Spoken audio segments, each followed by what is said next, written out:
성경 목록과 또 한번 불러보고 성경 강좌를 시작합니다.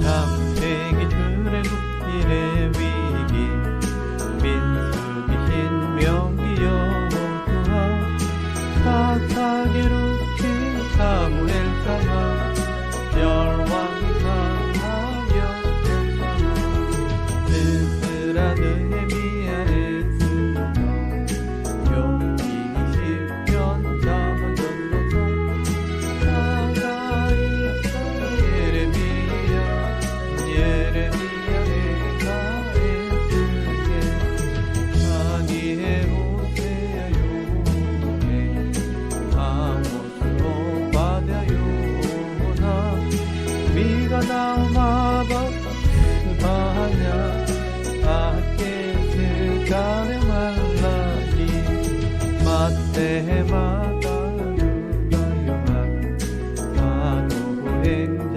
로마서 고린도전 갈라디아서 에베소서 빌리포스 골로새 데살로니가 전후서 디모데 전후 디도서 빌레몬 이브리아 무고 베드로 전후 요한일서 유다서 요한 예시요 구야 39권에다 신약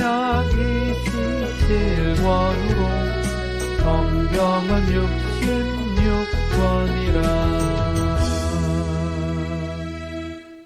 아멘. 네, 우리 지난주 누가복음 배웠던 내용 잠깐 살펴보겠습니다. 우리 지난주 11장, 12장 말씀을 배웠는데요. 우리 프린트물 보시고 또 카톡으로 보내드린 문제 보시면서 한번 따라오시면 되겠습니다. 첫 번째 문제 보시면 이제 누가복음 11장에는 기도에 대한 가르침이 나옵니다. 예수님께서 예수님의 제자들은 누구처럼 기도를 가르쳐 달라고 요구를 하게 되나요? 마태복음에는 예수님께서 바리새인의 기도, 이방인의 기도, 이렇게 기도에 대한 교훈을 얘기하시면서 너희는 바리새인들처럼 하지 말고 이방인처럼 하지 말고 이렇게 기도해라 하면서 주기도문을 설명하거든요. 근데 이제 누가복음에는 요한의 제자들, 세례 요한의 제자들이죠. 세례 요한의 제자들이 기도를 가르쳤다는 거예요. 세례 요한은 아무래도 SM파니까, 그러니까 이렇게 말씀을 연구하고 기도하고 이런 선지자처럼 그런 사역을 했던 사람이기 때문에 그 당시 세례 요한의 제자들도 아마 이런 삶을 살았던 것 같아요. 그래서 기도문을 낭독하고 이렇게 정결 예식을 행하고 하는 이제 규례들을 행했던 겁니다. 그래서 제자들이 세례 요한의 제자들이 이런 기도를 이렇게 배우는 것처럼 예수님도 그러면 제자들에게 기도를 좀 가르쳐 주십시오라고 요구를 하게 되는 거예요. 그래서 세례 요한의 기도 가르치는 이런 내용을 이렇게 보면서 기도를 가르쳐 달라고 요구했다. 그래서 기도에 대한 것도 좀 배울 필요성이 있다는 얘기죠. 그래서 예수님께서 너희들은 그러면 이렇게 기도해라. 예수님의 제자들 또는 성도들에게 이 기도에 대한 얘기를 가르쳐 주신 것이죠. 그래서 우리가 이번에 나오는 것처럼 이것을 주기도문이라 그렇게 얘기하는 겁니다. 예수님의 제자들이 예수님께 기도를 가르쳐 달라고 요구할 때 예수님께서 너희는 기도할 때 이렇게 하라고 말씀하시면서 기도를 가르쳐 주셨습니다. 이 기도를 우리는 무엇이라고 말하나요? 그래서 주기도문이라고 보통 얘기하는 거죠. 주님이 가르쳐 주신 기도를 줄여서 주기도문 이렇게 하는데, 이 주기도문은 어떻게 보면 기도의 원리를 설명하는 거예요. 그러니까 너희들이 기도할 때 하나님의 나라를 위해서 기도하고 이제 공의가 이루어질 수 있도록, 그러니까 말씀이 시행되도록 그 중심에 맞춰서 기도해라, 이런 내용이에요. 그래서 주기도문을 우리가 좀 잘 이해할 필요가 있습니다. 근데 대부분의 우리의 기도는 하나님의 나라나 또는 하나님의 말씀이 시행되는 것을 위해서 기도하는 게 아니고 내가 소원하는 것들을 자꾸 기도하잖아요. 거기에 초점은 이방인들이 맞춰져 있는 거거든요. 그러니까 이방인들처럼 기도하라는 게 마태복음에 나오거든요. 그래서 이 주님 가르친 기도의 핵심을 우리가 먼저 좀 이해하는 게 필요하다. 그래서 제가 질문을 좀 몇 개 넣었는데요. 3번에 보시면 예수님께서 가르쳐 주신 기도에 나라가 임하오시며 여기 이 나라는 무엇을 말하는 것인가요? 어, 이 나라는 하나님의 나라를 의미하는 겁니다. 하나님의 나라. 그러니까 그러니까 이 세상은 다른 나라라는 뜻이에요. 이 세상은 죄가 지배하고 욕심이 지배하는 사탄의 나라. 그러니까 종말까지는 그렇게 되어 있는 거예요. 허락하심 안에서. 그래서 나중에 요한복음까지 보면 이게 나오는데요. 하나님께서 죄인들을 구원하시기 위해서 복음, 이렇게 구원하는 방법을 가르쳐 주셨는데, 이런 죄인들이 사는 이런 전체 시대를 사탄이 지배하는 나라라고 보거든요. 그걸 이제 신학적인 용어로 말하면 세상 나라 이렇게 표현되어 있습니다. 세상 나라. 세상 나라. 그리고 이 세상 나라에 하나님의 법, 하나님 말씀을 시행하는 그 새로운 나라가 임하게 되는데 그것을 하나님의 나라 보통 그렇게 얘기합니다. 그래서 이 땅에는 세상 나라와 하나님의 나라가 공존하고 있다라고 보는 겁니다. 근데 세상 나라 안에 이런 여러 이제 인종이나 구분되어 있는 나라들이 지금 있는 거죠. 전 세계에 흩어져 있는 이 세상의 나라가 있는 거죠. 그 세상의 나라는 지역적인 구분, 뭐 언어적인 구분, 민족적인 구분의 나라가 지금 형성되어 있지만 이 전체는 다 죄 아래 있는 나라입니다. 그 속에 각 나라마다 이런 교회가 세워지는 것을 하나님의 나라가 세워지는 것으로 보는 것이죠. 그래서 이런 하나님의 나라가 이 땅에 이루어지도록 기도해라. 그래서 이게 핵심이죠. 주기도문의 핵심입니다. 그리고 네 번째 보시면요. 예수님께서 가르쳐 주신 기도에 날마다 일용할 양식을 주시옵고. 그래서 일용할 양식은 구약성경에 나오는 무엇을 말하는 것인가요? 그냥 양식이라고 하니까 우리는 진짜 먹을 이렇게 이 양식이라는 건 떡입니다. 떡. 그 유대인들은 그 당시에 떡을 양식으로 먹었기 때문에 일용할 떡을 달라. 우리는 밥이죠, 밥. 어떤 나라는 고기가 될 수도 있고, 그러니까 일용할 양식을 달라. 이렇게 글자만 보면 먹을 양식을 구하는 것처럼 되어 있지만 사실은 이건 만나를 의미하는 거예요. 구약시대 이스라엘 백성이 광야에 있을 때 아무것도 먹을 것이 없는 그런 광야 속에서도 하나님 만나를 주셨잖아요. 근데 그냥 준 게 아니고 하나님 말씀을 따라 순종할 때 부족하지 않도록 매일마다 그것이 공급되어진 거죠. 그래서 이게 공급되어지고 내가 그것을 누리기 위해서는 하나님의 말씀에 대한 순종이 있어야 되는 겁니다. 그래서 일용할 양식을 달라는 것 안에는 내가 하나님 말씀대로 순종할 때 이런 양식이 있게 하옵소서라는 기도예요. 그래서 단순히 내 먹을 것 달라 이런 기도가 아니라고요. 그래서 마태복음 보면 나오잖아. 오늘 누가복음에도 나오지만 먹을 것, 입을 것, 마실 것 구하지 말라 이렇게 돼 있잖아요. 단순히 먹을 것만 구하는 그런 기도를 하지 말라는 것은 이미 하나님께서 그건 허락하신 거예요. 근데 말씀대로 순종한 자들에게는 부족하지 않도록 하나님이 양식을 주신다. 그렇다면 매일마다 하나님 말씀을 따라 순종할 수 있는 하나님 백성이 되도록 기도해야 되는 거죠. 그러면 양식은 당연히 주어지는 것이니까. 그래서 일용할 양식을 달라는 건 단순히 먹을 것을 구한 기도라기보다는 말씀대로 살아가는 성도가 되게 달라고 그렇게 기도하는 거예요. 그래서 매일마다 우리가 말씀을 묵상해야 될 이유가 여기 있는 겁니다. 그래서 매일마다 제가 말씀을 보내드리고 하는 이유는 여러분이 먼저 이런 말씀으로 내가 성실함으로 살아야 된다는 거예요. 이 말씀대로 살면 당연히 오늘 하루는 하나님이 다스리는 그런 은혜가 있는 거죠. 그래서 오늘 하루가 행복하게 되는 것이고 그래서 좋은 날이 될 수 있는 거고 기쁨이 될 수 있는 겁니다.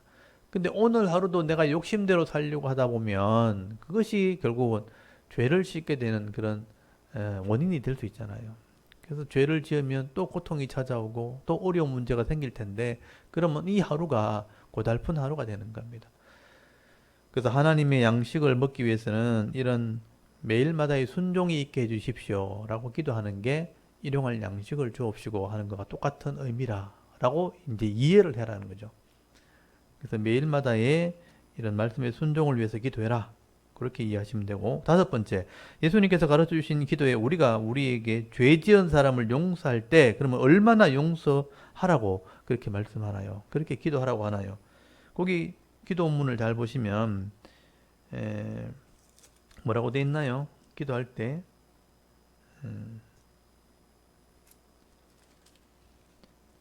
11장 4절에 한번 보십시오.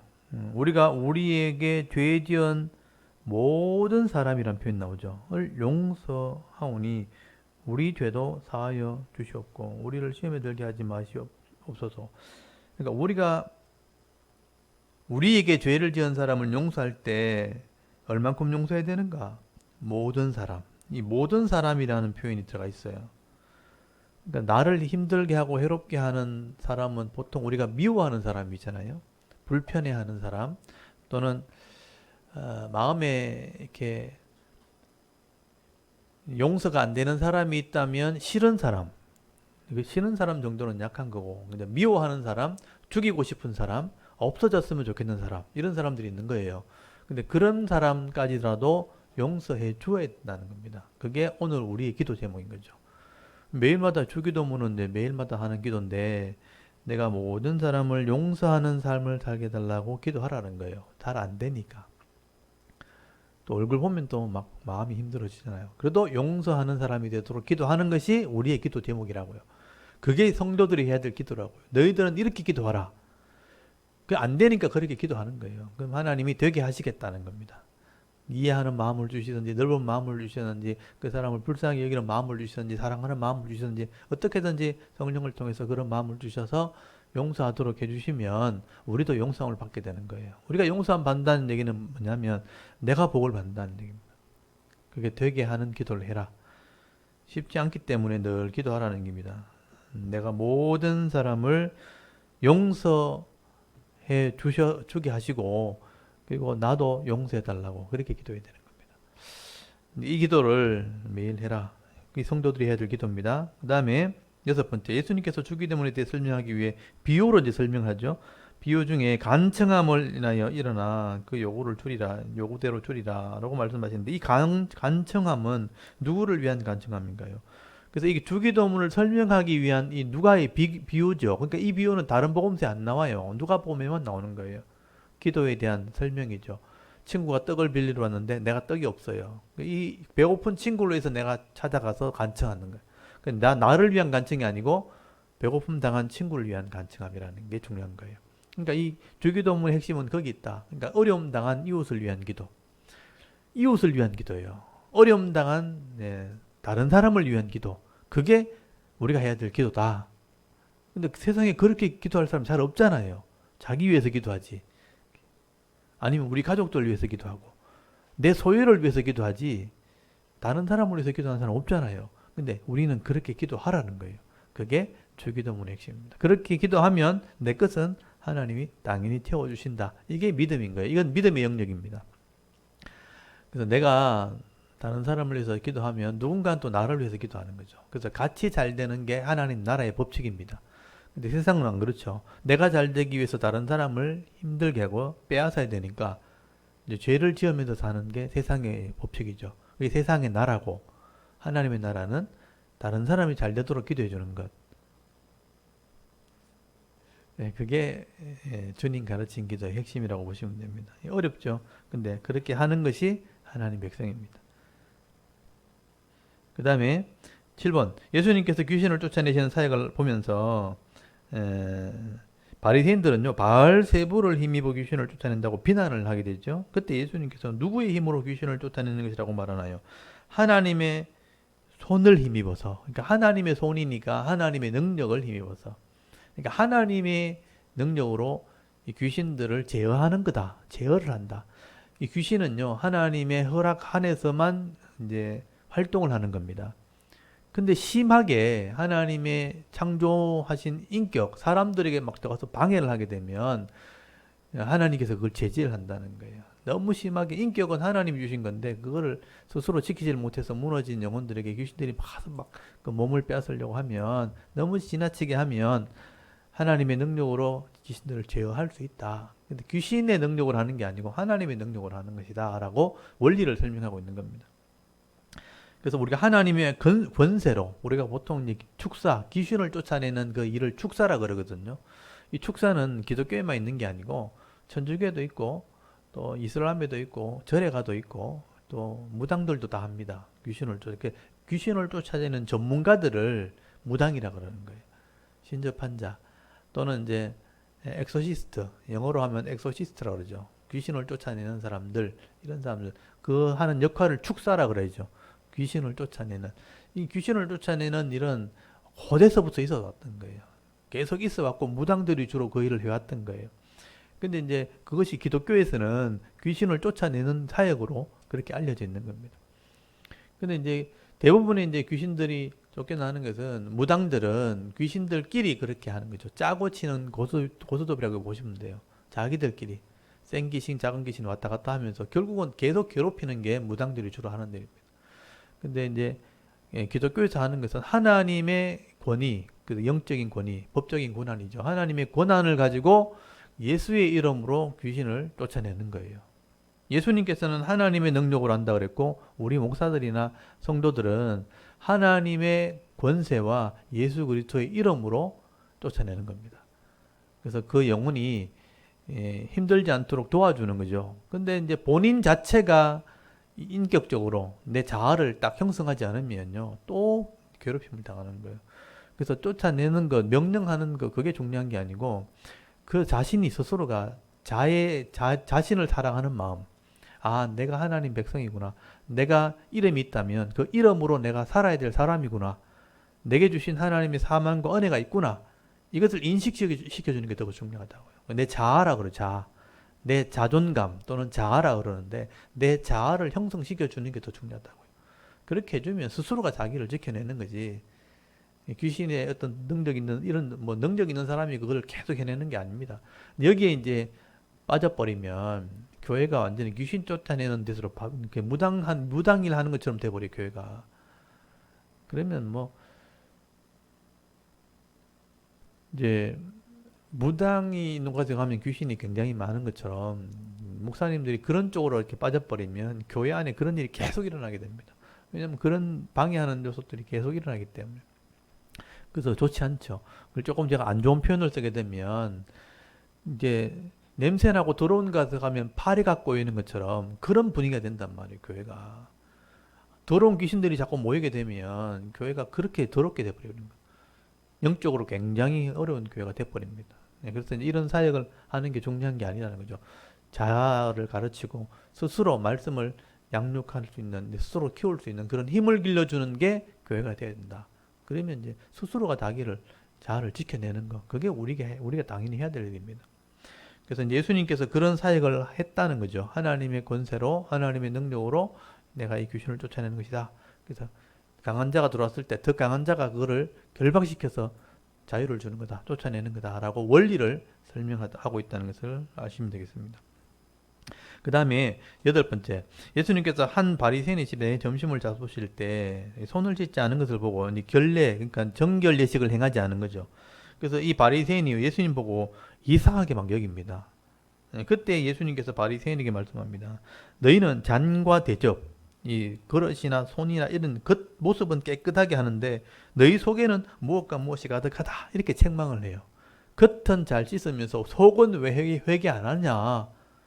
그 속에 뭐가 있다고 돼 있어요? 탐심과 악독이 가득하구나. 그러니까 네 속에 있는 죄악이나 탐심, 이런 부분은 회개해야 되는데 이런 건 안 하면서 겉으로만 깨끗한 척 하는 거, 그거 잘못된 거다라고 예수님 책망하신 거죠. 이것도 이제 우리가 잘 눈여겨봐야 됩니다. 우리 교회에 오면 겉모습만 차리고 그냥 거룩하게 예배드리는 모습만 이렇게 따라하려고 하지 말고 실제로 하나님 말씀을 믿고 말씀을 나의 거울로 비춰보듯이 비춰서 내가 잘못된 부분이 드러났을 때 하나님 앞에 겸손히 엎드려 회개하고 또 다시 새롭게 살기로 다짐을 하고, 이런 회개와 다짐이 계속해서 일어나면서 가는 게 성도예요. 한번 회개했다고 끝나는 게 아닙니다. 여러분, 수건이나 걸레가 한번 빤다고 영혼이 깨끗해집니까? 아니죠. 계속해서 청결을 유지해야 되는 겁니다. 그래서 우리가 마음속에 있는 이런 죄의 속성을 계속 이겨낼 수 있도록 회개와 결심을 겸하면서 점점점 거룩함으로 나가는 게 우리가 해야 될 일인데, 그렇게 하지 않고 겉만 깨끗하게 한다고 하나님 앞에 이게 거룩한 성도가 되는 게 아니라는 거죠. 그걸 지금 책망하고 있는 겁니다. 그 다음에 9번째 보시면요, 예수님께서는 바리새인들이나 종교 지도자들이 외식하는 것, 이 것만 신경 쓰는 것, 이것을 책망하시면서 박하와 문향과 채소의 11조는 들이되 무엇과 무엇은 버렸다, 이렇게 책망하나요? 여기 공의와 또 하나님에 대한 사랑은 버렸다, 이렇게 돼 있죠. 그래서 율법을 모른다는 얘기죠. 하나님 말씀에 당연히 행하는 것을 공의라 그래요. 공적인 이익을 구하는 것, 사랑하고 섬기고 존중 여기고 이런 것들이 있잖아요. 존중 여기는 거, 이렇게 정직하게 장사할 때 속이지 않고 또 성실하게 일하고, 이게 다 공적인 이익을 구하는 공의라는 거죠.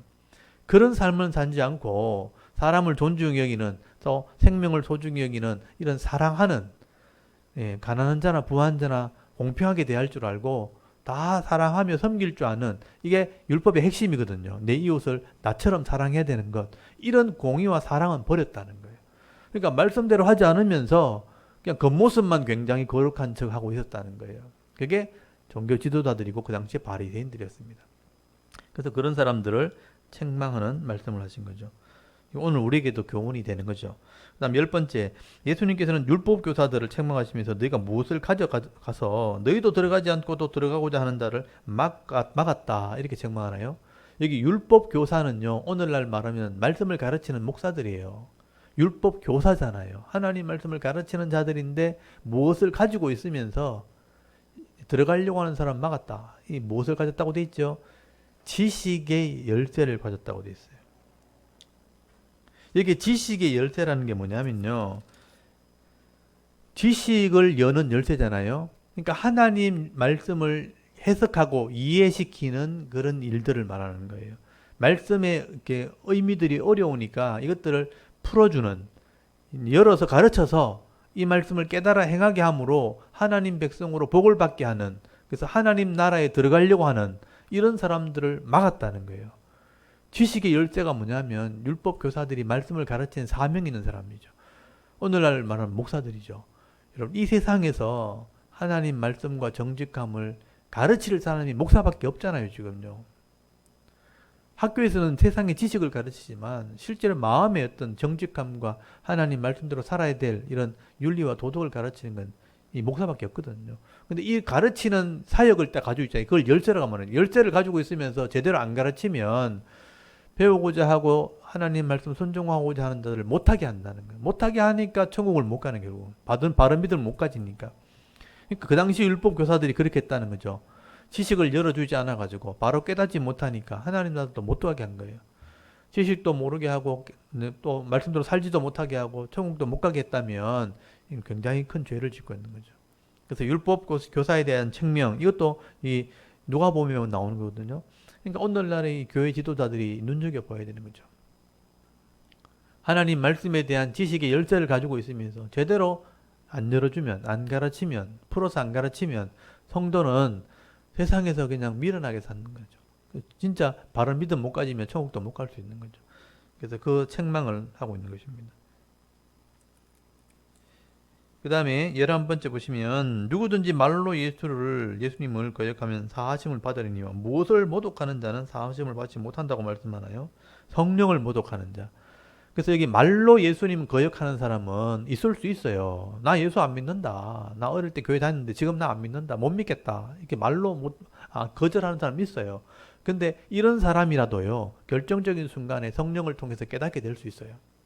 살아있으면. 그래서 말로 거절하는 사람이라도 나중에 성령을 통해서 깨달을 수 있지만, 만약에 성령까지 거절해버리면 더 이상 믿을 수 있는 이제 방법이 없는 거예요. 성령이 깨닫게 하셔야지만 믿기 때문에. 그래서 이제 이런 말을 이제 쓰게 된 거죠. 예수를 말로 거역한 자는 그래도 사하심을 받을 수 있다. 더 믿을 가능성이 있다. 그렇지만 성령까지 거절해버리면 더 이상 믿을 방법이 없으니까 용서를 못 받는 거죠. 사하심을 받지 못한다라는 말을 하는 겁니다. 저는 이렇게 해석을 합니다. 그 다음에 12번째, 예수님께서는 사람의 생명이 그 소유에 넉넉한 데 있지 않다. 그렇게 말씀하시면서 무엇을 물리치라고 말씀하나요? 형제가 재산을 나누는 문제 가지고 예수님께 재판을 요구할 때 예수님 이런 말씀하셨죠. 내가 재물을 나누는 자냐? 그래서 너희 속에 무엇을 제하라? 탐심을 물리치라. 탐심, 욕심이라는 거죠, 욕심. 그러니까 이게 좀 원리를 설명하면 물질이라는 것은 하나님이 그 사람에 맞게 다 허락하신 거예요. 물질을 얻을 재능도 주셨고 직장을 얻는 것이나 직업을 얻는 것도 하나님 주신 지식과 지혜, 재능을 따라서 직장을 가지는 겁니다. 공부하는 것도 마찬가지죠. 우리가 어릴 때 학교를 다니고 공부를 했지만 우리가 공부를 잘하고 싶다고 잘해지는 게 아니잖아요. 마음은 욕심이 잘하고 싶은데 외워지지가 않잖아요. 또 이 저장 용량이 크지 않으면 아무리 많은 것을 저장해도 자꾸 잊어버리고 또 까먹게 되어지고 오랫동안 지속하지 못하죠. 근데 머리가 빠르고 또 저장 용량이 많은 사람이 있어요. 남들보다 계산이 훨씬 빠르고 지능이 좋은 사람이 있단 말이에요. 그 사람도 당연히 많이 배우게 되고 또 많이 받아들이게 되고 안 잊어버리게 되니까 시험 치면 잘 치는 거죠. 하나님이 주신 지혜와 재능이 있으니까 더 많은 것을 하게 되는 겁니다. 그럼 당연히 성적이 좋으니까 좋은 대학 가죠. 그러면 좋은 대학 가면 좋은 직장 얻을 수밖에 없는 거예요. 그러니까 나는 그 정도 지식에서 배워서 그 정도 지식에서 졸업해서 그 정도 지식의 학교를 갔다가 그 정도 역량의 어떤 직장을 들어가는 거예요. 그것도 내게 주시는 하나의 복이라는 거죠.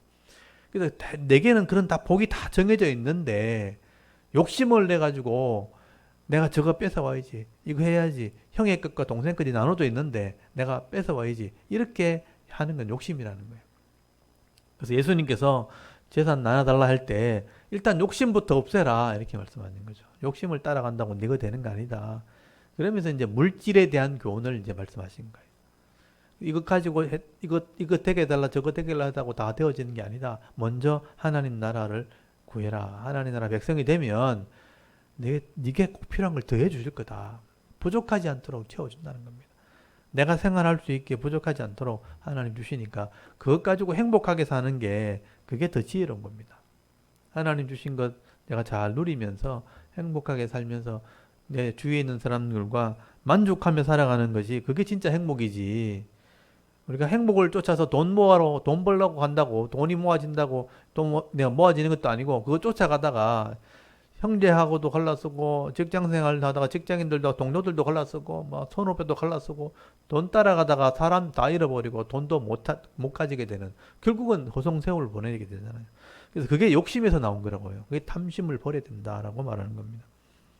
그 다음 13번에 보시면요. 예수님께서는 먹을 것, 마실 것, 입을 것 이런 것 구하지 말라. 그것 때문에 염려하지 말라 말씀하십니다. 다만 너희는 무엇을 구하라. 그리하면 이런 것을 너에게 더해 주신다고 말씀하나요. 그의 나라를 구해라고 돼 있죠. 이게 그의 나라가 바로 하나님의 나라입니다. 하나님의 나라가 내 마음에 실행되도록 이 땅에 실천되도록 우리 가정에 실천되도록 내 직장에 실천되도록 그러면 공의가 임하는 거예요. 존중이 여기 받는 게 이루어지는 거예요. 하나님의 나라가 우리 가정에 이루어지면 서로 존중하게 되고요. 근데 하나님의 나라가 우리 직장에 이루어지면 서로가 서로를 위해서 섬기는 거예요. 그럼 그 직장이 얼마나 아름다워요. 우리 상사들은 후배들을 더 막 섬기고 또 후배들은 또 상사들이 또 좋은 결과를 내야 되니까 최선을 다해서 도와주고 서로 그래 상생하게 되니까 윈윈하니까 더 결과도 좋고 또 성과도 좋고 월급도 많이 받고 다 좋아지잖아요. 그게 하나님 나라예요. 공의가 행해지는 거예요. 그런데 서로 자기 자리 차지하려고 경쟁하고 뭐 좋은 거 있으면 숨기고 또 이렇게 몰래 자료 빼오고 막 이렇게 하고 이렇게 하면 결국 그것 때문에 갈등 생기고 다툼 생기고 싸움 벌어지고 왕따 시키고 나중에는 뭐 데모하고 막 이런 일이 벌어지는 거예요.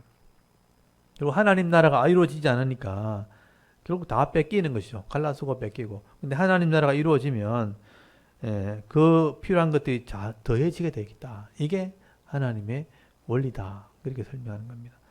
그러니까 그 나라가 이루어지도록 기도해라. 먹을 것, 입을 것 그거 구한다고 막 염려하지 말고 하나님 나라가 이루어지도록 기도해라. 이 원리를 잘 이해하시면 좋겠어요. 지금 계속 주기도문부터 이게 다 연결되어 있잖아요. 그 다음에 14번째 마지막 때 지혜가 있고 진실한 청지기가 되어서 주인의 집 종들을 맡아 때를 따라 무엇을 나누어 주는 사람이 복이 있다고 말씀하나요? 양식을 나눠주는 사람. 이것도 떡이라고 돼 있어. 떡. 그러니까 떡을 나눠주는 사람이 나중에 복이 될 거다.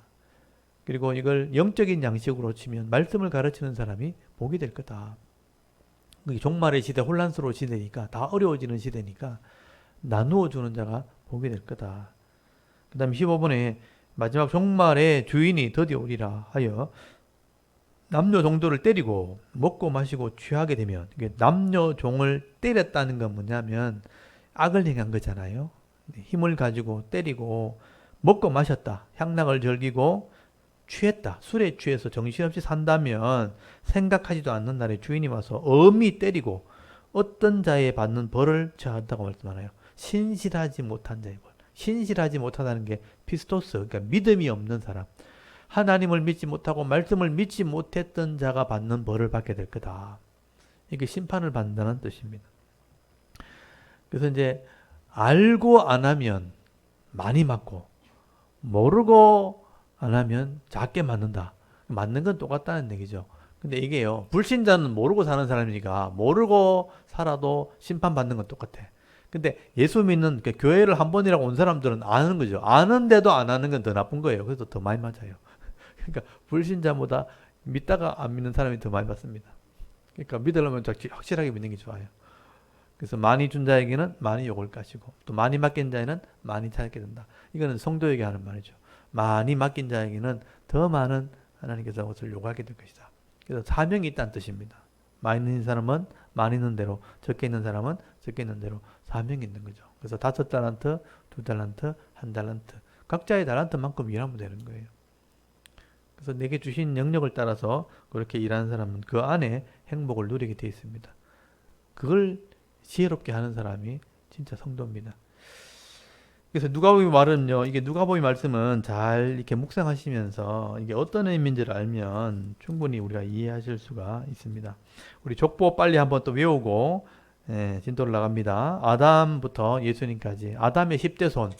아담, 셋, 에노스, 게난, 마할랄렐, 야렛, 에녹, 무드셀라, 라멕, 노아. 홍수 심판 위에는 셈, 함, 야벳 중에 셈의 10대 손. 셈, 아르박사, 셀라, 에벨, 벨렉, 르, 수룽, 나울, 데라, 아브람. 하나님과 언약을 하고 왕이 나오는 다윗까지. 아브람, 이삭, 야곱. 야곱의 12아들 중에 유다, 베레스, 헤스론, 람, 아미나담, 나손, 살몬, 보아스, 오벳, 이세, 다윗. 그리고 솔로몬 때 전도와 선교를 하게 되는데 이때 우상을 섬기면서 징계를 받게 되죠. 10지파를 가진 나라가 망한 게 북쪽 이스라엘. 실패의 모델. 2지파가 믿음으로 예수님까지 연결되죠. 그래서 실패의 모델부터 먼저 이렇게 딱 설명하면 여로보암부터 호세아까지 금송아지 하고 우상을 섬기다가 망한 거예요.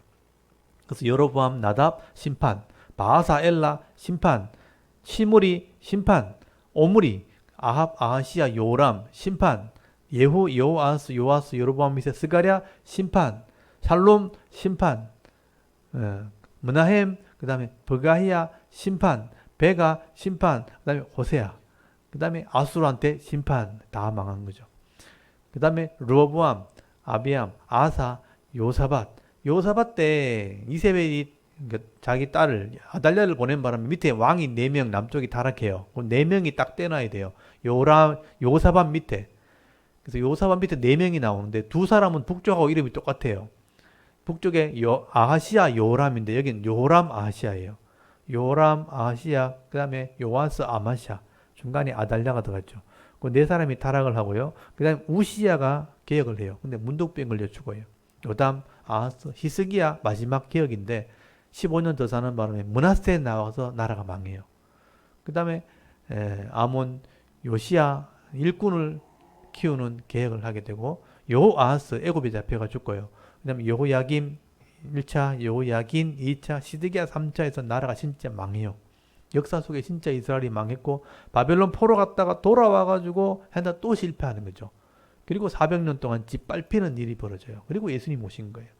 그래서 그 바벨론 포로부터 예수님까지 그 나오는 역사 가운데 14명의 왕이 나오죠. 여호야긴부터 여고냐라고 돼 있죠. 여고냐, 스알디엘, 스룹바벨, 그 다음에 아비옷, 엘리야김, 아소르, 사독, 아킴, 엘리옷, 엘라살, mattan, 야곱, 요셉, 예수님이 오셔서 이 말씀을 다시 가르치고 하나님 나라 설명하고 또 다시 언약하고 이방인을 다 구원하고 이제 마지막에 유대인이 구원하면 더 이상 돌아올 사람이 없으면 내가 심판하겠다. 그게 이제 종말입니다. 그게 성경에 대한 이야기예요. 죄인들을 구원하는 하나님의 계획, 하나님의 사랑. 그게 사실 성경의 핵심이고 전체 내용입니다. 이걸 역사 속에 쭉 써놨기 때문에 그 내용이 많아 보이고 긴 것뿐이에요. 내용은 죄인들을 위한 구원하기 위한 하나님의 계획이죠. 그래서 오늘은 이제 누가복음 13장을 펴놓으시고요. 우리 지난주 12장까지 했는데 지난주 제가 좀 설명을 드렸죠. 이제 갈릴리 사역이 거의 끝났고 이제 예루살렘으로 마지막 십자가 사역을 하려고 가려고 결심은 했죠. 그리고 실제로 예루살렘 가는 그 기간까지 그 사이에 누가는 여러 가지 교훈들을 막 설명을 하게 되는 겁니다. 하나님 나라에 대한 교훈, 논쟁 이런 것들을 설명을 하게 되죠.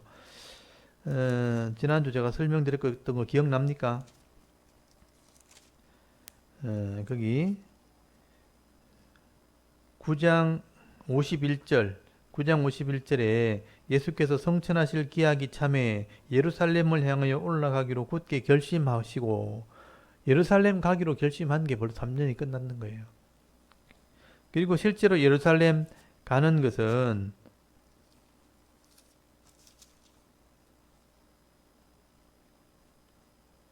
거기 31절, 거기 18장 31절에 예수께서 12제자를 데리시고 이르시되 보라 우리가 예루살렘으로 올라가노니 여기가 이제 예루살렘 가는 거예요. 갈릴리에서.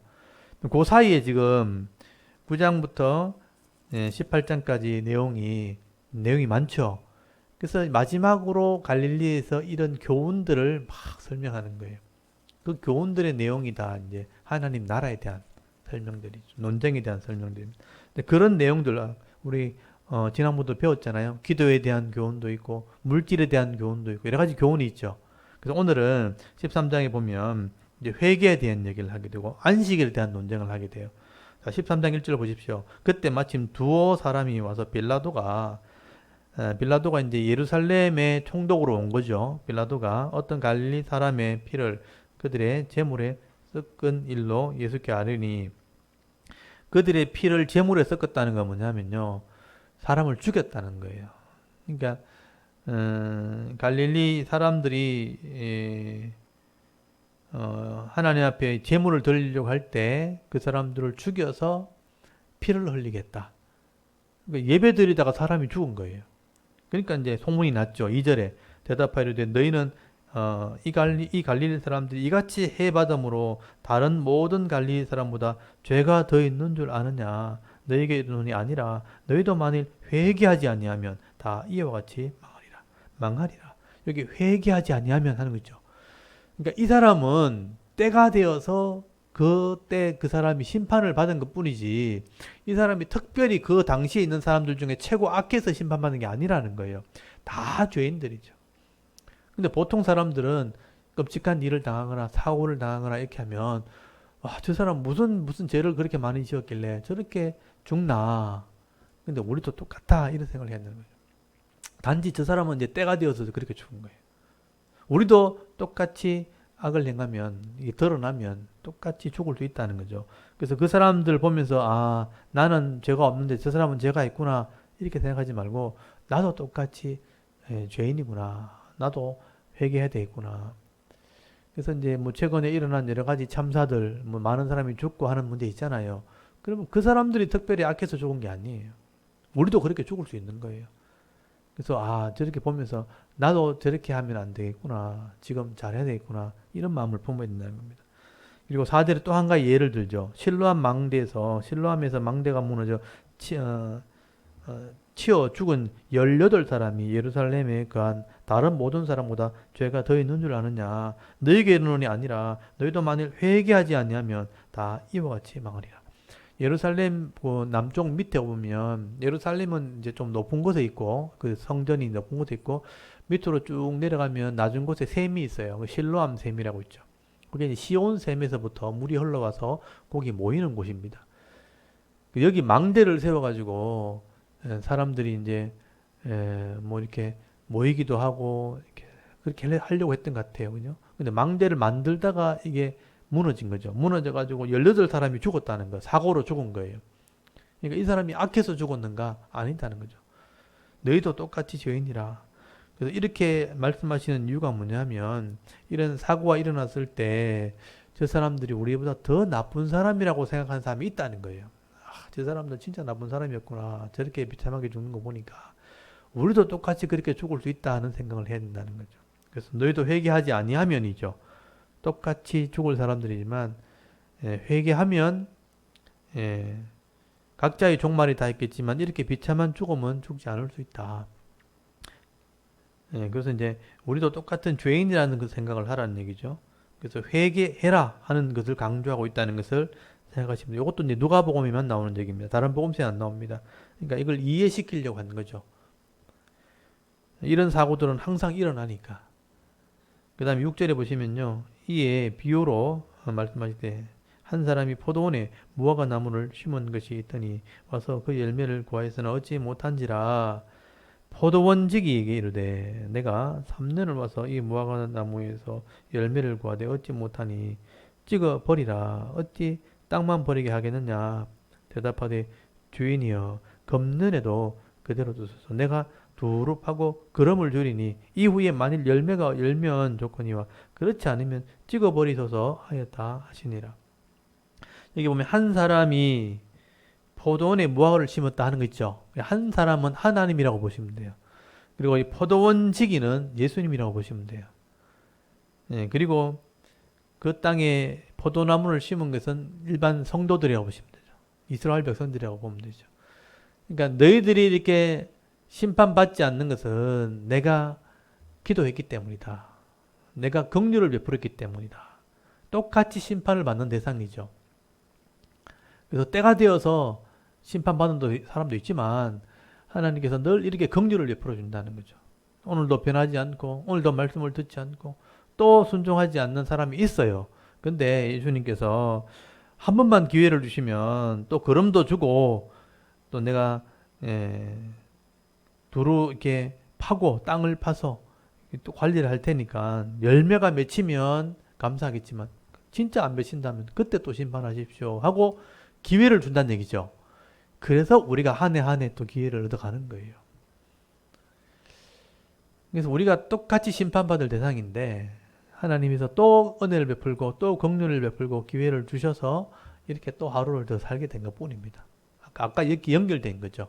앞에 왜 이런 사람이 심판받았느냐. 너희도 똑같이 심판받을 대상이다. 이렇게 설명을 하고 있는 겁니다.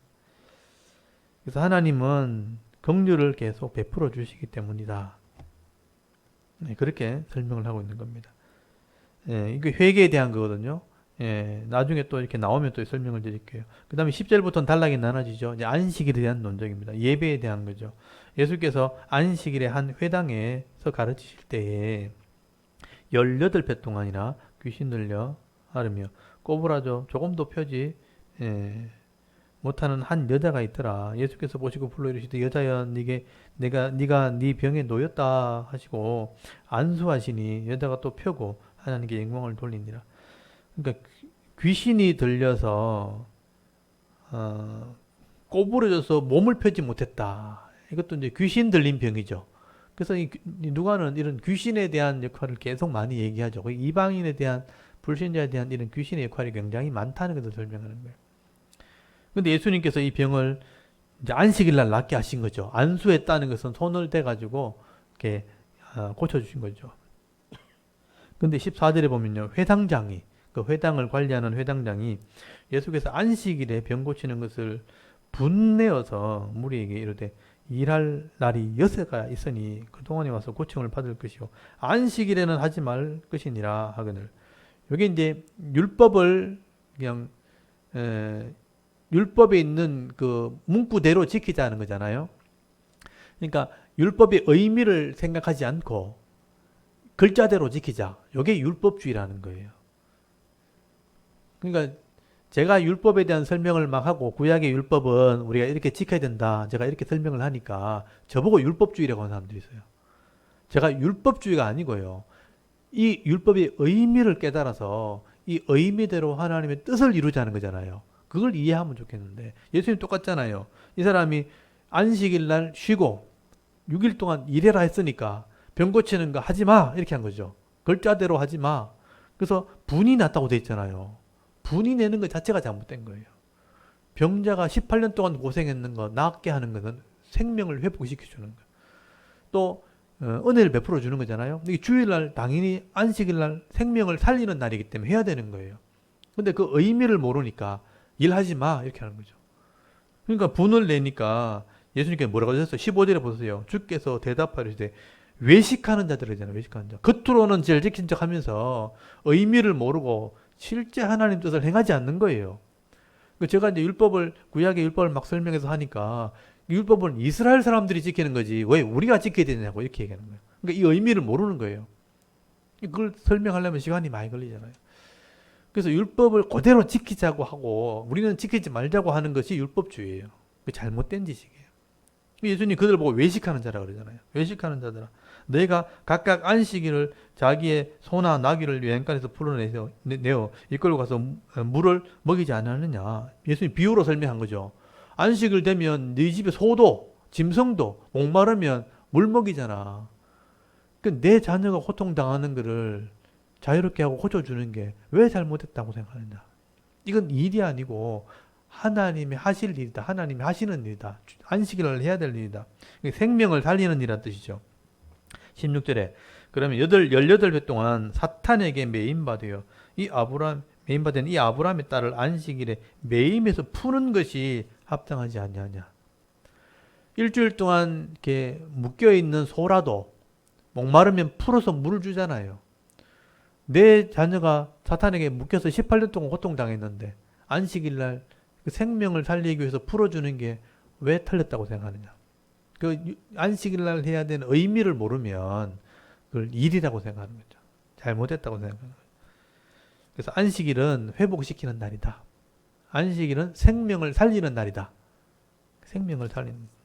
그래서 17절에 보시면 예수님께서 이 말씀을 하시면 모든 반대하는 자들은 부끄러워하고요. 온 무리는 그가 하시는 모든 영광스러운 일을 기뻐했다고 돼 있죠. 그 말씀의 의미를 알면요. 말씀대로 행하는 것이 당연하게 되는 거죠. 하나님 뜻을 이루는 것이니까. 그래서 말씀대로 이렇게 행하지 않는 걸 반대하는 사람 보고 부끄러웠다. 말씀을 모르는 걸 부끄러워한 거예요. 그리고 말씀대로 행하는 것을 기뻐했다. 그 다음에 18절에 그러므로 예수께서 이르시되 하나님 나라가 무엇과 같을까? 내가 무엇으로 비유할까? 마치 사람이 자기 채소밭에 갖다 심은 겨자씨 하늘 같으니 자라 나무가 되어 공중의 새들이 그 가지에 깃들어느니라. 이 하나님 나라를 내가 어떻게 비유할까? 겨자씨 같다. 겨자씨는 진짜 좁쌀만한 작은 씨거든요. 근데 그걸 땅에 심으면 이 씨가 생명이 있으니까 자라는 거예요. 자라가지고 키가 사람보다 더 크게 자란다는 거예요. 그러니까 이 하나님 나라가 마치 겨자씨 같다는 게 뭐냐면 이게 말씀에 생명이 있기 때문에 이 생명이 있는 말씀은 자라게 된다는 거죠. 작은 것이 생명만 있으면 자라게 된다. 그러니까 하나님 나라가 뭐 크게 능력으로 나타나는 게 아니고 작은 데서부터 시작한다는 뜻이에요. 작은 하나님 말씀이라도 생명으로 받아들이면요. 이 말씀이 자라나게 되는 거예요. 그래서 나를 다스리게 되는 겁니다. 그리고 20절에 똑같은 비유를 하죠. 또 이르시되 내가 하나님 나라를 무엇으로 비교할까? 마치 여자가 가루 소말에 속에 갖다 넣어 전부 부풀게 한 누룩과 같다. 이 누룩은 소말이면 한 말, 두 말 소말이잖아요. 양이 꽤 많은 거예요. 근데 누룩을 작은 걸 갖다 집어넣으면요. 소말 전체가 변화되는 거예요. 그래서 여기 전부라는 표현이죠. 전부. 그러니까 하나님 말씀은 작은 거지만 이 작은 하나님 말씀이 생명이 있기 때문에 내 속에 깨달아지면 내 인생 전부를 바꿀 수 있다는 뜻이에요. 또는 이 교회의 전부를 바꿀 수 있는 거예요. 말씀이기 때문에. 그래서 이 하나님 나라는 큰 데서부터 시작하는 게 아니에요. 작은 데서부터 시작하는 거예요. 작은 하나님 말씀을 깨닫는 것부터 변화되기 시작하는 거다. 하나님 나라는 이런 거다. 그렇게 설명한 거예요. 뭔가 대단하게 하는 게 하나님 나라가 아닙니다. 하나님 나라는 겨자씨처럼 또 누룩 속에 들어가는 밀가루 속에 들어가는 누룩처럼 작은 것이지만 크게 변화되는 것이다. 점점점 변화되는 것이다. 그렇게 설명하는 겁니다. 그래서 저는 이제 욕심을 안 부리는 거죠. 하나님 말씀은 살아있고 이게 생명이라면 가르치기만 하면 반드시 열매가 있다. 왜냐하면 생명이 있으니까. 그래서 이렇게 사람이 모이든 안 모이든 또 사람이 많든 적든 그 시간에 성실하게 가르치는 사역을 하는 겁니다. 그러면 이 말씀이 살아서 역사하시게 되는 거죠. 그래서 이왕이면 많이 모이면 좋죠, 그죠? 그래서 제 생각은 이런 사람들이 많이 모이는 그게 이제 하나의 비전이죠. 이제 똑같은 말을 할 때 많은 사람이 더 많은 것을 은혜를 받으면 좋으니까. 근데 그건 하나님이 하시는 것이니까 기다리면서 하는 겁니다. 그래서 하나님 나라의 원리를 설명하고 있고요. 그 다음 22절 보시면 예수께서 각 마을로 다니사 가르치시며 예루살렘으로 여행하시더니 예루살렘은 이제 가시려고 이제 동네를 다니시는 거죠. 23절 어떤 사람이 여쭤오되 주여 구원을 받는 자가 적으니까 그들에게 이르시되 구원받은 사람이 적습니까? 하니까 좁은 문으로 들어가라 그렇게 말씀하시죠. 좁은 문으로 들어가기를 힘쓰라. 내가 너에게 이르노니 들어가기를 구하여도 못하는 자가 많으니라. 25절에 집 주인이 일어나 문을 한번 닫은 후에 내가 밖에 서서 문을 두드리며 주여 열어주소서 하면 그가 대답하여 이르기를 나는 너희가 어디서 온 자인지 알지 못하노라 하리니. 그러니까 좁은 문으로 들어간다는 게 뭐냐면 그 길이 이제 넓지 않다는 것은 어렵다는 그런 의미도 있어요. 찾는 자가 많지 않고 어렵다 하는 것도 있어요. 근데 오는 사람은 있는데 못하는 자가 많다라는 말도 있죠. 이걸 제가 좀 다른 말로 표현하면 실제로 깨닫는 사람이 많지 않다. 좁은 문으로 온다 할지라도 깨닫고 행하는 자는 많지 않다. 그래서 이제 설명하는 게 26절이에요. 그때 너희가 말하되 우리는 주 앞에서 먹고 마셨으며 주님 앞에서 먹고 마셨다는 게 뭐면 교제했다는 얘기잖아요. 주는 또한 우리의 길거리에서 가르치셨나이다. 그러니까 하나님 말씀을 들었다는 얘기예요. 먹고 마시면서 말씀을 들었어요. 27절 그가 너에게 말하 이르되 나는 너희가 어디서 왔는지 알지 못하노라. 행악하는 모든 자들아 나를 떠나가라 하리라. 너희가 아브라함과 이삭과 야곱과 모든 선지자는 하나님 나라에 있고 오직 너희는 밖에 쫓겨나는 것을 볼 때 거기서 슬피 울며 이를 갈리라. 사람들이 동서남북으로부터 와서 하나님 나라 잔치에 참여하리니 보라 나중된 자로서 먼저 된 자가 있고 먼저 된 자로서 나중된 자도 있느니라 하시더라. 이거는 이제 누가가 대놓고 유대인들 그 당시에 이스라엘 사람 보고 하는 말이에요. 지금 이스라엘 사람들은 예수님을 만났잖아요. 실제 말씀을 들었잖아요. 그 당시에는요. 근데 실제로 많이 믿질 않은 거예요. 그래서 나중에 예수님이 알려지게 되면 동서남북에서 사람들이 믿게 될 거다. 이 말은 이방인들이 믿게 된다는 얘기예요. 그래서 먼저 된 자, 이스라엘 사람들이 먼저 됐잖아요. 먼저 들었잖아요. 먼저 된 자가 나중이 되고 나중에 된 자, 이방인이 늦게 들었잖아요. 나중에 된 자가 먼저 된다. 그리고 마지막에 유대인이 구원받는 거예요. 그러니까 구원받은 사람이 적습니까? 이렇게 물어보니까 좁은 문으로 들어가라. 쉽진 않다. 그러니까 너희들은 듣고자 하는데 안 되는 사람도 있다. 왜냐하면 제대로 깨닫지 못하기 때문에. 들었다 하고 막 말씀을 내가 배웠고 예수님과 먹고 마셨다 하는 사람도 실제로는 하나님 말씀을 행하지 않는 거예요. 그래서 행악을 하는 자들아 이렇게 표현돼. 행악을 하는 자들아 말씀대로 안 하는 거예요. 그냥 말씀을 가지고 맺는 거죠. 그래서 너희들은 들어가지 못하게 될 거다. 너 앞에 있는 아브라함, 이삭, 야곱 언약을 믿었던 그런 구약의 사람들은 차라리 하나님 나라에 있겠지만 너희들은 지금 들어가지 못하게 될 거다. 그래서 동서남북 이방인들이 먼저 들어오게 될 것이고 그래서 나중된 자가 먼저 되는 일도 있게 된다는 얘기는 뭐냐면 이방인들이 구원받게 될 것을 말씀하게 되는 겁니다. 그 다음 31절에 보면 곧 그때 어떤 바리새인들이요 나와서 이르되 나가서 여기를 떠나소서. 헤롯이 당신을 죽이고자 하나이다. 헤롯은 이제 세례 요한을 죽였던 사람이죠. 그래서 이제 예수님의 소문을 듣고 세례 요한이 살아났나 뭐 이렇게 막 생각하게 됐던 사람이죠. 그래서 헤롯이 예수님 만나고자 했던 거죠. 예수님 만나봤으면 좋겠다. 그래서 또 다른 이제 정치 세력이 될 수 있으니까 예수님이 그래서 죽이려고 한다는 이제 소문을 전해준 겁니다. 32절에 이르되 너희가 가서 저 여우에게 이르라. 저 여우라고 표현했죠. 저 여우를 헤롯을 보고 그렇게 표현한 거죠. 간교하다는 거죠. 요 얘기를 하라. 오늘과 내일은 내가 귀신을 쫓아내며 병을 고치다가 제 3일에는 완전하여지리라 하라. 그러니까 오늘은 내가 일하다가 3일 때 완전한다. 그러니까 십자가 사역을 염두에 두고 하는 말이에요. 33절에 그러나 오늘과 내일과 모레는 내가 갈 길을 가야 하리니 선지자가 예루살렘 밖에서는 죽는 법이 없느니라. 그러니까 예루살렘에 가서 내가 죽을 거다 이 말이죠. 예루살렘에서 십자가 사역을 하고 죽는다는 거죠. 지금 헤롯은 갈릴리에 있는 헤롯이거든요. 헤롯 안디바거든요. 헤롯 안디바. 헤롯 안디바가 당신을 죽이려고 합니다. 근데 걱정하지 마라. 나 여기서 안 죽는다. 이 말은 나 예루살렘 가서 죽어야 된다. 그 얘기를 하는 거죠. 오늘은 내가 이렇게 말씀을 전하고 기적을 행하지만 네, 십자가 사역을 내가 할 거다. 그 얘기를 하는 겁니다.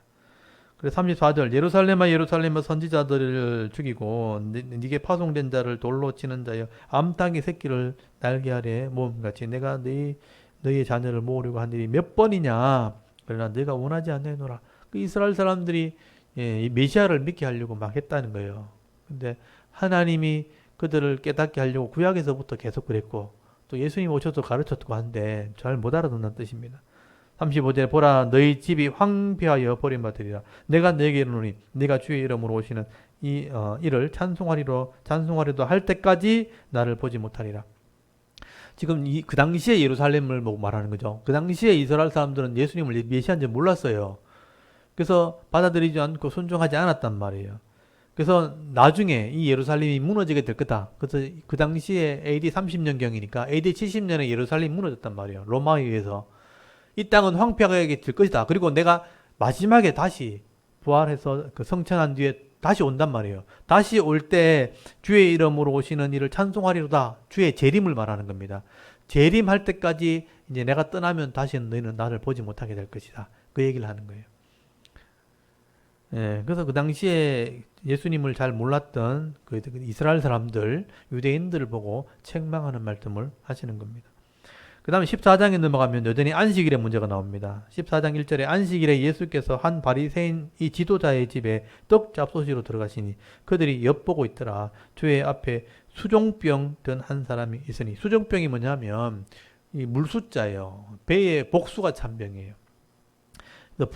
물이 차가지고 배가 불룩하게 있는 그런 병든 사람인데 3절 예수께서 대답하여 율법 교사들과 바리새인들에게 이르되 안식일에 병 고쳐주는 것이 합당하냐 아니하냐. 지금 이 예수님이 안식일날 이 바리새인의 지금 지도자 집에 왔잖아요. 그래서 안식일날 이 사람들이 일 하나 안 하나 안에 막 지켜보고 있는데 예수님이 물어본 거예요. 환자가 앞에 있으니까 이 병 고쳐주는 게 안식일날 해도 되는 거냐 안 되는 거냐 묻잖아요. 바리새인은 당연히 안 된다 그러겠죠. 예수님 그렇게 하는 거예요. 다들 그들이 잠잠해요. 그러니까 안 한다 하면 또 이렇게 꼬다리 잡힐까봐 그냥 입을 안 내는 거죠. 가만히 있으니까 예수께서 그 사람을 데려다 고쳐 보내시고 또 이르시되 그들에게 이르시되 너희 중에 누가 아들이나 소가 우물에 빠지면 안식이라도 곧 끌어내지 않겠느냐. 그러니까 이 사람이 물이 찬 병이니까 물에 빠진 짐승을 비유로 설명하는 거예요. 네가 소나 네 아끼는 양이 물에 빠지면 그 안 건질래? 왜 한 건 당연히 건져야지. 자기 재산이니까. 하나님 보실 때 자기 백성이 물에 갇혀 있는 거예요. 그래서 그걸 고쳐주고 싶은 거예요. 그래서 이제 안식일 날 회복시켜주고 생명을 살려주는 일을 한 것이죠. 그래서 이제 네 집에 소나 양이 오늘 안식일에 빠지면 안 꺼낼래 하니까 당연히 꺼내잖아요. 그러니까 할 말이 없는 거죠. 그래서 6절에 그들이 이에 대하여 대답하지 못해요. 예수님이 당연한 것을 얘기하시니까 말을 못하는 거죠. 안식이란 생명을 살리는 날이다. 사람의 생명을 회복시키고 살리는 일을 하는 게 안식일 하는 일이에요. 그 주일날 하는 일이 뭐냐면 예배를 통해서 우리 영혼을 회복시키는 거예요.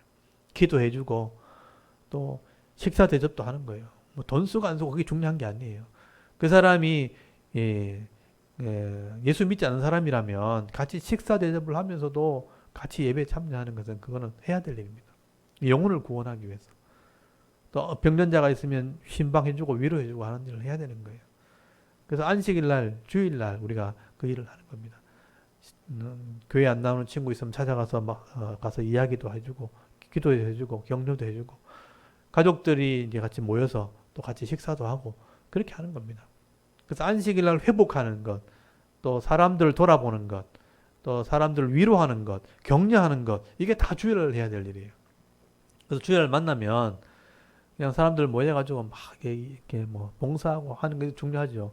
근데 그거는 맡은 사람을 따라서 잘 나눠서 하시고, 한 사람이 이리 뛰다니고 저리 뛰다니는 것보다는 일을 잘 나누시고, 그리고 각자가 가족들을 돌아보고 또 서로 격려하고 위로하고 그런 일들을 하시는 게 좋아요. 그래서 안식일날 회복이 되고 또 생명이 힘을 얻고, 그리고 또 일주일 동안 살아갈 또 능력을 얻게 되는 겁니다. 그래서 안식일을 예수님께서 생명을 소중히 여기는 일을 했다, 이렇게 이해하시면 되죠. 생명을 살리고 회복하는 일을 했다. 그것을 우리가 해야 된다는 겁니다. 그 다음에 7절 한번 보십시오. 청함을 받은 사람이 높은 자리에 택함을 보고 그들에게 비유로 말씀하여 주시되, 이것도 교훈의 말씀이죠. 잔치가 있을 때, 사람이 모였을 때 높은 자리에 올라가길 좋아하는 사람들, 이걸 보통 상석이라 그래요. 상석. 그러니까 유대인들은 이렇게 회당이나 잔치가 있으면 제일 앞에 상석이 있어요. 이렇게 원래는 랍비들이 앉은 자리예요. 상석이 있거든요. 그게 자기가 올라간다는 거예요. 그 사람을 본 거죠. 그러면서 이제 비유로 설명하는 겁니다. 8절에 네가 누구에게나 혼인잔치에 청함을 받을 때, 많은 사람이 모인 자리에 있을 때 높은 자리에 앉지 말라. 그렇지 않으면 너보다 더 높은 사람이 청함을 받은 경우에 너와 그를 청한 자가 와서 너더러 이 사람이 에게 자리를 내주라 하리니 그때 네가 부끄러워 끝자리에 가게 되리라. 한번 보십시오. 내가 왔는데 나이가 좀 있고 지위가 좀 있어요. 그래서 나는 이제 높은 자리에 가야지 딱 앉았단 말이에요. 근데 사람들이 차곡차곡 그 밑에 사람 앉을 거 아니에요. 차례대로 쭉 앉아 나가다 보면 제일 끝에 비어 있는 거예요. 근데 진짜 나중에 진짜 높은 사람이 온 거예요. 그럼 제일 앞에 사람 나와 이래가지고 자리가 다 없어, 다 앉아버려가지고 그 남은 자리 어디에요? 제일 끝에만 남아 있는 거. 그래서 이제 어떻게 하는 거예요? 그렇게 되지 않도록 해라는 얘기는 뭐냐면 자기 스스로를 겸손히 여기라, 이런 의미입니다. 사람들 모인 자리 있으면 좀 겸손하게 낮은 자리 있어야 되는 거죠. 그래서 두 번째 설명하잖아요. 거기 보면 10절에 청함을 받았을 때 차라리 가서 끝자리에 먼저 앉아있으라. 그냥 제일 말석에 그냥 앉아있으라. 그러면 너를 청한 자가 와서 너더러 버시어 올라가 앉으라 하리니 그때야 함께 앉은 모든 사람 앞에서 영광이 있으리라. 내가 저 그때 이렇게 쭈그려 앉아있으면 나중에 이 주인이 와가지고 요거 왜 거기 앉아있냐고, 이쪽으로 오시라고 이렇게 모시고 가서 하면 사람이 다 들어와 있는데 주인이 막 모시고 가서 그 딱 앉히면 다 쳐다보잖아요. 다 쳐다보니까 영광을 얻게 되는 거예요. 그렇게 해서 겸손하게 여기면 언젠가는 존중이 받게 된다. 그래서 11절에 무릇 자기를 높이는 자는 낮아지고 자기를 낮추는 자는 높아지리라. 여기 결론이잖아요. 그래서 어디 가도 사람들이 모인 자리에서는 겸손히 낮은 자리에 자기를 낮춰라. 그러면 높아지게 될 것이다. 12절에 보면 또 자기를 청한 자에게 이르시되 네가 점심이나 저녁이나 베풀거든 벗이나 형제나 친척이나 부한 이웃을 청하지 말라. 두렵건대 그 사람이 너를 도로 청하여 네게 갚음이 될까 하노라. 이게 일반 상식이죠. 원래 이제 한번 얻어먹으면 한번 사줘야 되는 거죠. 일반적으로 직장생활 하는 사람은 다 그렇잖아요. 맞죠? 한번 사주면 나도 한번 이렇게 대접해야 되고, 그쪽이 사주면 나도 한번 대접하는 거 맞잖아요. 그러니까 이게 보면 대부분 사람들이 이제 사줄 만한 사람한테 사준다는 거예요. 그럼 나도 얻어먹고 이렇게 하는 거죠. 근데 진짜 하나님께 복을 받고 싶으면 저 사람이 내한테 도저히 사줄 사람이 아니다, 못 사줄 형편이 있는 사람이라 하는 것을 안다면 그 사람을 사주면 하나님이 내게 복 준다는 거예요. 이게 이제 선을 베푸는 것이죠. 가난한 자를 위해 베푸는 겁니다. 13절에 잔치를 베풀거든 차라리 가난한 자들과 몸 불편한 자들과 저는 자들과 맹인들을 청해라는 거예요. 잔치를 하려면 그리하면 그들이 갚을 것이 없으므로 어떻게 돼요? 네게 복이 되리니. 네게 복이 되리니. 이는 의인들의 부활 시에 네가 갚음을 받음이라 하시더라. 그래서 원래 이게 선을 베푸는 삶이라는 거예요. 누군가 대접을 하려면 갚을 능력이 없는 사람한테 베풀어야 되는 거예요. 그래서 이제 자기들끼리 서로 주고받는 것은 그냥 일반적인 그냥 상식이죠, 상식. 그러니까 내가 얻어먹었으면 남을 해주는 거. 그건 일반적인 생활을 그렇게 하시고, 진짜 내가 선을 베풀겠다 하면 갚을 능력이 없는 사람을 도와주면 되는 겁니다. 그러면 하나님이 다른 방법으로 갚아줍니다. 그 사람은 갚을 능력이 안 되니까. 하나님이 다른 방법으로 갚아주시고, 이 땅에서 하나님이 갚으면 안 되면 부활 시에 마지막에 하나님이 갚으시는 은혜가 있다. 예, 그래서 그런 믿음으로, 그런 마음으로 이 땅을 살아가시면 반드시 복을 받도록 되어 있다는 겁니다. 그래서 네게 복이 되리니 하는 게 핵심이죠. 네게 복이 된다. 예, 갚을 능력이 없는 사람을 도와주면 내게 복이 된다. 예, 그런 삶을 살아라 라고 말씀을 합니다. 이게 누가복음에 나오는 거예요. 다른 복음서에 안 나와요. 15절에 함께 먹는 사람 중에 하나가 이 말을 듣고 이르되 무릇 하나님의 나라에서 떡을 먹는 자는 복되도다 하니 이르시되 어떤 사람이 큰 잔치를 베풀고 많은 사람을 청하였더니 이제 이걸 천국 잔치라고 그래요. 천국 잔치 비유. 천국 잔치 비유라 그럽니다. 17절에 잔치할 시각에 그 청한 자들에게 종을 보내어 이르되 오소서 모든 것이 준비되었나이다 하매 다 일치하게 사양하여 한 사람은 이르되 나는 밭을 샀음에 아무래도 나가 보아야 하겠으니 청컨대 나를 양해하도록 하라. 또 한 사람은 이르되 나는 소 5겨리를 샀음에 시험하러 가니 청컨대 나를 양해하도록 하라 하고 또 한 사람은 이르되 내가 장가를 들었으니 그러므로 가지 못하겠노라 하는지라. 거절을 했죠. 여러분 어떤 사람이 큰 잔치를 베풀었다는 게 뭐냐면 천국 잔치, 천국에 들어오도록 초청을 했다는 거예요. 근데 세상에 있는 사람들이 세상에 있는 것들 때문에 거절을 해요. 나는 지금 밭을 샀다, 소를 샀다, 시집가야 된다. 이 땅에 있는 일들이죠. 그래서 예수 믿을 시간이 없다는 거예요. 내가 천국 갈 시간이 없다. 이 땅이 더 중요하다 이렇게 생겼다는 거예요. 이게 땅을 바라보는 사람들이죠. 그래서 거절을 했다는 겁니다. 21절 종이 돌아와 주인에게 그대로 구하니 이에 집 주인이 노하여 그 종에게 이르되 빨리 시내의 거리와 골목으로 가서 가난한 자들과 몸불편한 자들과 맹인들과 저는 자들을 데려오라 하니라. 아까 이런 사람들 대접해라 그랬잖아요.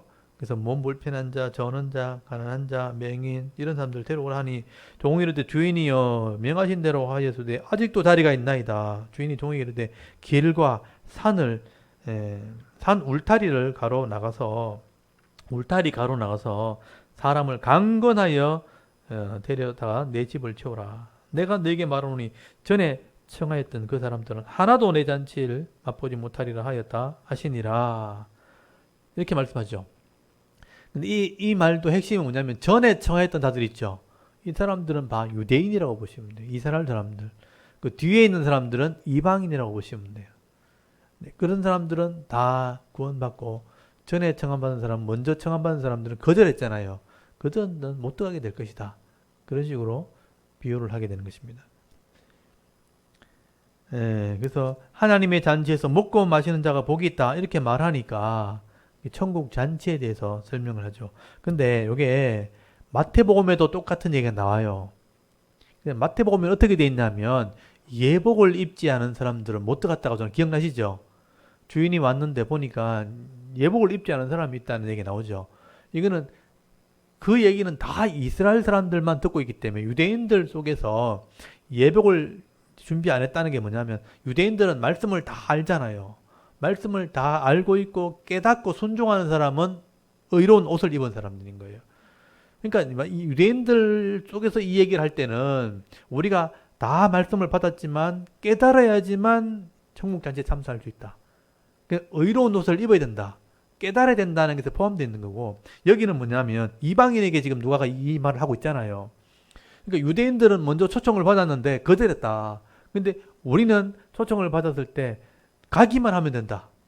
그것을 설명하고 있는 거예요. 그러니까 이방인들 중심으로 이 설명을 하기 때문에 예복이란 말을 쓰지 않는 거예요. 우리는 가기만 하면 된다. 믿기만 하면 된다. 이런 식으로 설명한 거예요. 그래서 누구든지 주인의 초청에 참여하면 여기 보면 저는 자, 병든 자, 뭐 가난한 자, 또 길과 산에서 강권에서 데리고 온 자 다 있잖아요. 그래서 이 말씀을 가지고 우리가 전도하자는 얘기를 많이 해죠. 강건하여 내 집을 채우라 이 말씀 때문에 하나님이 강건해서 채우라 그랬다. 무조건 전도하자. 근데 여기서 끝내면 안 되죠. 사실은 그렇게 해서 하나님 나라 열려 있는데 와서 바로 믿어야 되는 게 포함되어 있어야 되는 거죠. 그래서 그건 훈련은 나중에 할 과정이 이제 연결되는 건데 이것만 가지고 다 구원받는다고 말할 수는 없죠. 그렇지만 하나님 나라는 이렇게 다 오는 거다. 이방인들에게 설명을 하기 위해서 지금 이 설명을 하게 된 거죠. 그 다음 25절에 보면 수많은 무리가 함께 갈 때 예수께서 돌이키사 이르시되 물어 내게 오는 자가 자기 부모와 처자와 형제와 자매와 또 더욱이 자기 목숨까지 미워하지 않냐면 너희 내 제자가 되지 못하리라. 아까는 다 오면 된다 그랬잖아요. 근데 이제는 내 목숨까지 미워해야 된다는 것은 뭐냐면 욕심을 버리라는 뜻이거든요.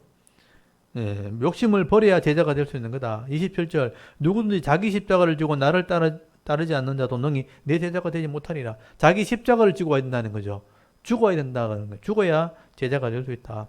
28절 너희 중에 누가 망대를 세우고자 할 텐데 자기의 가진 것이 것이 준공하기까지 족할런지 먼저 앉아 그 비용을 계산하지 않겠느냐. 그렇게 아니하여 그 기초만 닦고 능히 이루지 못하면 보는 자가 다 비웃어 이르되 이 사람이 공사를 시작하고 능히 이루지 못하였다 하리라. 이게 비유거든요. 아까 무조건 다 오면 된다 그랬잖아요. 근데 와가지고 계산을 해봐야 된다는 얘기예요. 이게 여러분 건물을 지을 때 한번 생각해 보십시오. 28절 나오잖아요. 누가 망대를 세울 때 건물을 지을 때 자기 가진 것이 준공하기까지 다 완성될 때까지 족할런지 앉아서 계산하지 않겠는가? 만약에 집을 건축한다. 집 지으려면 우리 보통 얼마 정도 들어요? 안 집었은 게 모르죠. 일산이 한 30평 집 지으려면 보통 얼마 듭니까? 그냥 안 집었은 게 모르는데 대충 생각해 보면 땅 사고 건물 한 뭐 단층으로 딱 지으면 뭐 좀 땅 좀 그런 거 해가지고 땅 사는데 1억, 집 짓는데 2억 계산해다 치고 그러면 이제 시공 입자 정하고 설계하고 그래서 한 3억 그죠?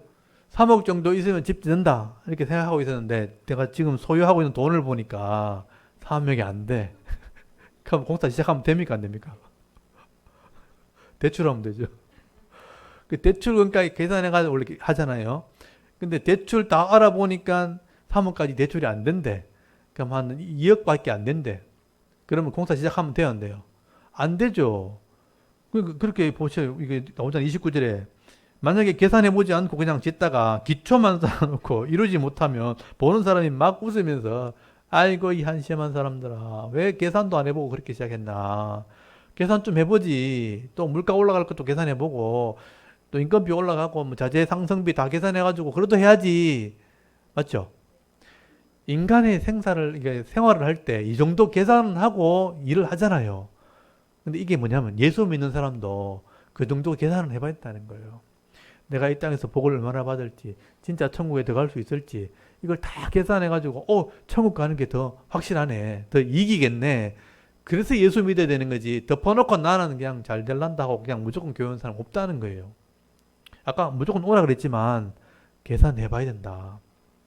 또 하나 비유를 듭니다. 31절에 또 어떤 임금이 다른 임금과 싸우려 나갈 때 먼저 앉아 1만 명으로서 저 2만 명을 거느리고 오는 자를 대적할 수 있을까?